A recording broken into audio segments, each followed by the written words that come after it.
वर्गण परिवर्तन न्यूज 24 मध्ये आपलं सर्वांचं स्वागत करत आहे। जय भीम, नमो बुद्धाय। तर धम्मचक्र प्रवर्तन दिनानिमित्त आपण या ठिकाणी नागपूर या ठिकाणी बाबासाहेबांच्या विचारांना, बाबासाहेबांनी ज्या ठिकाणी आपल्याला दीक्षा दिली त्यांना अभिवादन करण्यासाठी आपण या ठिकाणी आलेलो आहोत। तर आज या ठिकाणी कामठीला जे ड्रॅगन पॅलेस निर्माण केलं त्याचं आपण दर्शन घेण्यासाठी त्यांना पाहण्यासाठी आपण या ठिकाणी बऱ्याच म्हणजे संपूर्ण भारतामधून, भारताच्या बाहेरून सुद्धा या ठिकाणी भीम अनुयायी, भीमसागर या ठिकाणी लाखोच्या संख्येने लुटलेला आहे। तर त्यांना आपण अभिवादन करीत आहोत। तर आज आपण बघूया त्यांच्या मार्फत आपण त्यांना विचारू की तुम्ही कधीपासून येत आहे आणि तुम्हाला इथं आल्यानंतर कसं वाटतंय, नाव सांगा सर आपण। जय भीम, मी प्रदीप नगराळे, यवतमाळ जिल्हा दिग्रसवरून आलेला। गेल्या अनेक वर्षापासून मी दीक्षाभूमीला भेट देतो आहे। याचं कारण असं आहे, जेव्हा डॉक्टर बाबासाहेब आंबेडकरांनी 1956 साली धम्माची दीक्षा घेतली, त्यानंतर या दीक्षाभूमीवर तेव्हापासूनच लोक येत आहेत आणि दिग्रसवरून गेल्या 10-15 वर्षापासून दरवर्षी दिग्रसला भेट देतो। याचं कारण असं आहे की इथं आल्यानंतर जसं धम्मात आल्यासारखं वाटते। या देशात जर धम्म प्रस्थापित करायचं असेल तर प्रत्येक व्यक्तीनं दीक्षाभूमीला भेट दिलीच पाहिजे।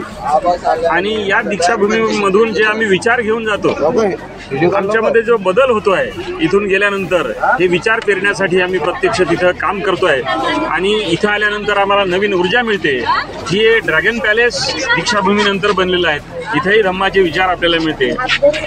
या कामठीमध्ये ड्रॅगन पॅलेस जेव्हा तयार झालं तेव्हापासूनच दीक्षाभूमीत जेवढी गर्दी होते तेवढेच लोक इथे सुद्धा भेट देऊन जातात। याचा अर्थ असा आहे की या दोन्ही ठिकाणी जी आम्हाला ऊर्जा मिळते ती आम्हाला सतत प्रेरणा देत राहते की तुम्ही धम्मामध्ये चालत राहा आणि धम्माला पुढे नेत राहा। धन्यवाद।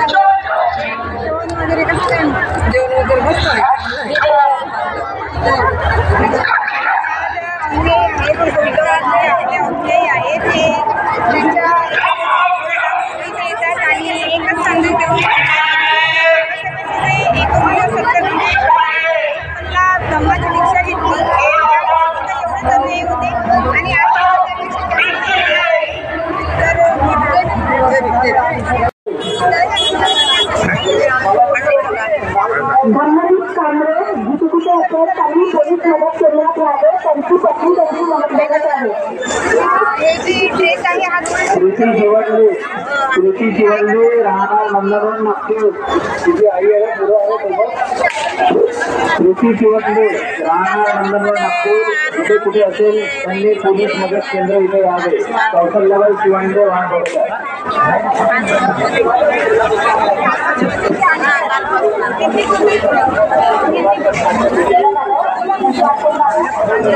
शेरबा गणेश आचार्य राहणार चिखली, शेरबा गणेश आचार्य राहणार चिखली, तिथे कुठे असेल ते पोलीस मदत केंद्र इथे आहे। कल हम भी चले जाएंगे।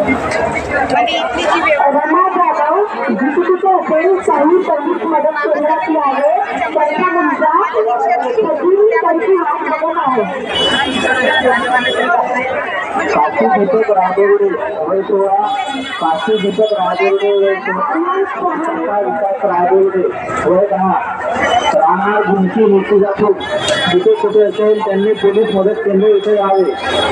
रामराव राजवडे तुमचे आजोबा वाट बघत आहेत। जिथे कुठे असेल त्यांनी पोलीस मदत केंद्रात यावे, त्यांचा भाऊ त्यांची वाट बघत आहे।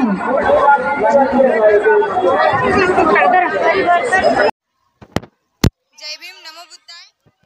जय भीम। कुठचे आहे आप्पाजी तुम्ही? डोंगरगिरी, कुठे येते हे गाव? तालुका मालेगाव, जिल्हा वाशिम।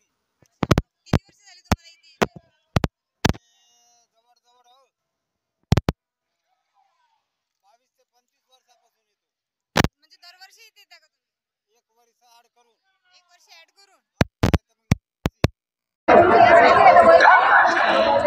माझं वय 72. तरी पण एवढ्या लांबून येऊ वाटते का? हो काय वाटतं बरं वाटतं मी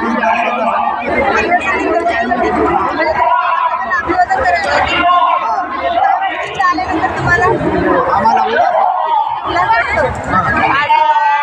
जवळपास 15 वर्षापासून इथे येत आहे त्यांच्या वयावरून तुम्हाला माहिती आहे तरी पण ते दरवर्षी इथे येतात. अजून काही सांगू शकता? काय नाही सांगायचं.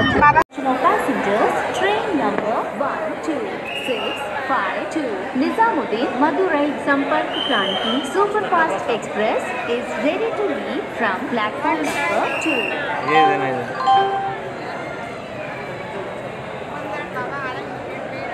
पुढे त्या पलीकडच्या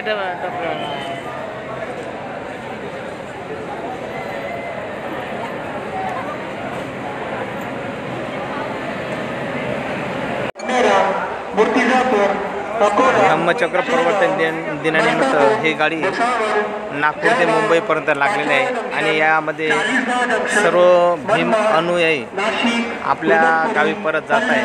तर ही गाडी 01020 नंबरची गाडी आहे आणि ही आता थोड्या वेळामध्ये नागपूरवरून निघत आहे आणि मुंबईकडे रवाना होत आहे. त्यामध्ये वर्धा, बडनेरा, मिर्झापूर, अकोला हे स्टेशन आहे. त्यामध्ये हे बघा सर्व भीम या ठिकाणी बसलेले आहेत.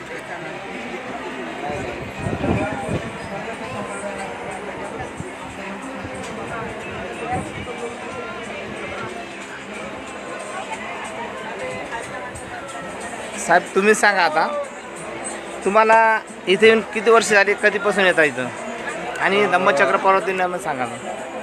धम्मचक्र प्रवर्तन दिनाच्या सर्व माझ्या बांधवांना मी शुभेच्छा देतो. मी राजेंद्र कांबळे, ज्ञानसाधना महाविद्यालयात मी प्राध्यापक म्हणून काम करतो आहे. माझी तशी ही धम्मचक्र प्रवर्तन दिनाची ही पहिलीच वेळ आहे. पहिली वेळ याच्यासाठी की याच्या अगोदर मी नागपूरला भरपूर आलेलो आहे, परंतु ह्या दिवशी येण्याचा हा प्रसंग खरं तर माझ्या धम्मपत्नीनं आग्रह केल्यामुळं मी आज इथं आलो आणि आल्यानंतर मला एक नवीन ऊर्जा मिळाल्यासारखं मला आता जाणवतं आहे. कारण इथं आल्यावर खऱ्या अर्थानं आपल्याला आत्मपरीक्षण करण्याची एक संधी मिळते की खरंच डॉक्टर बाबासाहेब आंबेडकर यांनी आपल्यासाठी जी धम्मचक्र प्रवर्तन दिनाच्या दिवशी आपल्याला एक नवीन जन्म दिलेला आहे.